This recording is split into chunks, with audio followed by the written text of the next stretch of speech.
অনাটনে, বিপদে মুসিবতে আর হক আর বাতিলের সংঘর্ষ চলাকালীন ধৈর্য ধারণ করা, এটা হলো সবচাইতে একটা বড় কোয়ালিটি। কোরআনে কারিমে সবর শব্দটি সবচাইতে বেশি ব্যবহার করা হয়েছে। সর্বাধিক ব্যবহৃত শব্দ কোনটি? সবর। সবর আরবি একটি মৌলিক শব্দ, এমন একটি মৌলিক শব্দ যার তাৎপর্য অন্য কোন ভাষা দিয়া সবরটা বললে যেমন বোঝানো যায়, অন্য কোন ভাষা দিয়া এটার অর্থ করে এটার হক আদায় করা সম্ভব না। আর এই সবর কোরআনে কারিমে বিভিন্ন জায়গায় বিভিন্ন অর্থে ব্যবহার হয়েছে। যেমন সবর শব্দের অর্থ হচ্ছে অবিচলতা, বাংলায় যা বোঝানো যায়।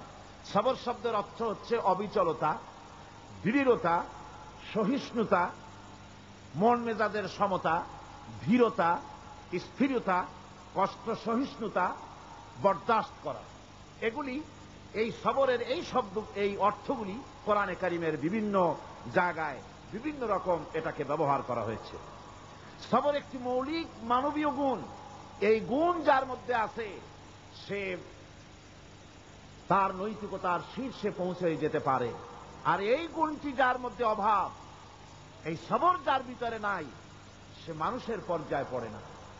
যত অসুবিধা, যত কষ্ট, যত রকমের বিপদ মুসিবত, যত রকমের অসুবিধার সৃষ্টি হয়, তার মূলীভূত কারণ হচ্ছে ধৈর্যের অভাব, সবরের অভাব। দুনিয়ার সমস্ত নবী রাসূলগণ সবর অবলম্বন করেছেন। তারা ছিলেন সবরের মূর্ত প্রতীক। সবর কাকে বলে দুনিয়াবাসীকে তারা তা দেখিয়ে দিয়েছেন। নিজ নিজ কওমের কাছ থেকে যখন কওমের কাছে নবীরা দাওয়াত দিয়েছেন, ইসলামের দ্বীনের দাওয়াত দিয়েছেন, তখনই সমাজপতিরা, রাষ্ট্রশক্তি তাদের উপরে, নবীদের উপরে ভেঙে পড়েছে, অত্যাচার করেছে। আল্লাহর পয়গম্বরেরা এই সমস্ত অত্যাচারের মোকাবেলায় চরম ধৈর্যের পরিচয় দিয়েছেন। কোরআনে কারিমে উল্লেখ করা হয়েছে অত্যাচারের মোকাবেলায় আম্বিয়ায়ে কেরাম যা বলেছেন সেটা হলো এই: ওয়ামা লানা আল্লা নাতাওয়াক্কালা আলাল্লাহি ওয়া ক্বাদ হাদানা সুবুলানা। আল্লাহ পাক বলেন, পয়গম্বরেরা বলেছেন আমরা আল্লাহর উপরে ভরসা করব না, তো কার উপরে ভরসা করব? তিনিই তো আমাদেরকে সঠিক পথ দেখিয়েছেন, সঠিক রাস্তা আমাদের দেখিয়েছেন, সুতরাং তার উপরেই তো আমরা ভরসা করব। ওয়ালানাসবিরান্না আলা মা আযাইতুমুনা ওয়া আলাল্লাহি ফালিয়াতাওয়াক্কালিল মুতাওয়াক্কিলুন। তোমরা আমাদের যে সব কষ্ট দাও, পীড়ন দাও, সেজন্য আমরা ধৈর্য অবলম্বন করব। তোমরা আমাদেরকে কষ্ট দিচ্ছ, আমরা ধৈর্য অবলম্বন করব আর ভরসা করব কেবলমাত্র তার উপরে যে আল্লাহ রাব্বুল আলামিন আমাদেরকে নবী করে পাঠিয়েছেন। সেই ভরসা করতে হলে সেই আল্লাহর উপরেই তো ভরসা করা উচিত। আমরা সেই আল্লাহর উপরে ভরসা করে আছি। তোমাদের যত খুশি আমাদের বিরুদ্ধে ষড়যন্ত্র করো, আমাদেরকে অত্যাচার করো। কোরআনে কারিমে হযরত হুদ আলাইহিস সালামের ঘটনা আল্লাহ রাব্বুল আলামিন এভাবে এনেছেন, তামাম এলাকার মানুষ তার বিরুদ্ধে ক্ষিপ্ত হয়ে গিয়েছে। সমাজের লোক, রাষ্ট্রশক্তি হযরত হুদ আলাইহিস সালামের উপর অত্যাচারের পাহাড় ভেঙে দিয়েছে। হযরত হুদ আলাইহিস সালাম একা মানুষ, সমাজের রাষ্ট্রশক্তির এই দুর্বিসন্ধির ষড়যন্ত্রের চ্যালেঞ্জ তিনি গ্রহণ করলেন। আর তিনি বললেন, তিনি যেটা বললেন আল্লাহ পাক কোরআনে তা কোট করে দিলেন। দুনিয়ার সমস্ত ইসলামী আন্দোলনের কর্মীদের জন্য আল্লাহ পাক কোট করে দিলেন, সমস্ত মুমিনদের জন্য তা উল্লেখ করলেন। হুদ আলাইহিস সালাম তিনি জাতিকে বললেন, ফাকিদুনি জামিআন সুম্মা লা তুনজিরুন।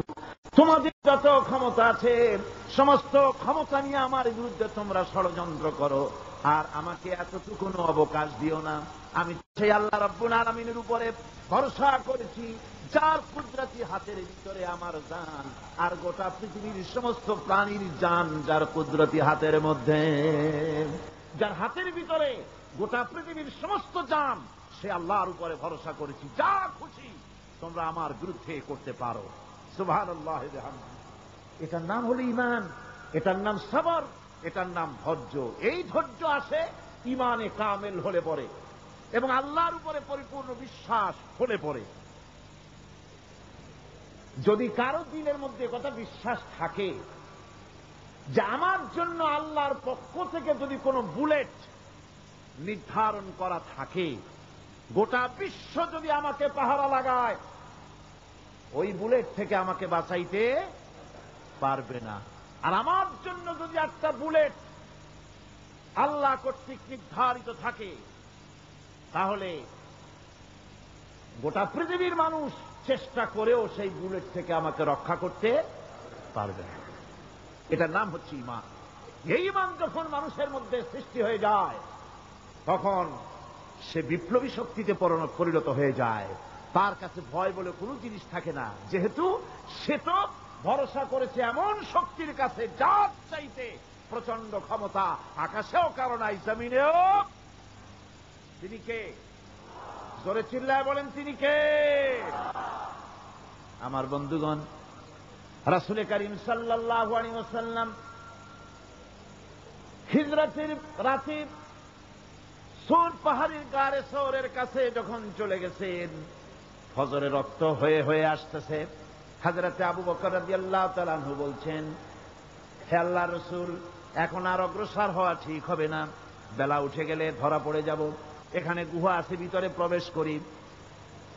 হযরতে আবু বকর রাসূলের সম্মতি পেয়ে হযরত আবু বকর রাদিয়াল্লাহু তাআলা আনহু বলছেন, ইয়া রাসূলুল্লাহ, পাহাড়িয়া গুহা, সাপ বিচ্ছু থাকতে পারে, আমাকে অনুমতি দেন, আমি আগে ভিতরে ঢুকে সাফ করে আপনাকে ডাকি।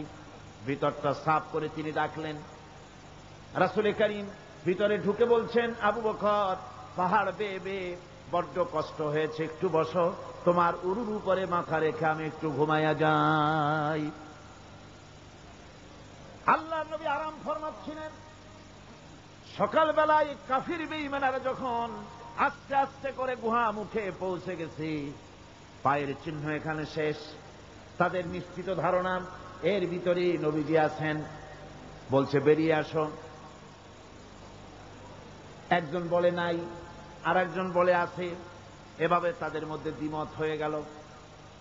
হযরত আবু বকর বলছেন, ইয়া রাসূলুল্লাহ, আমরা তো ধরা পড়ে গেছি, আমাদের তো আর উপায় নাই।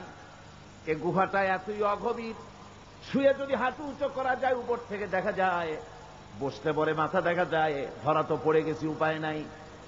আল্লাহর নবী তখন তার হাবিব, তার বন্ধুকে কি বললেন? বিশ্ববাসীর জন্য আল্লাহ পাক কোরআনে তা উঠায় দিলেন।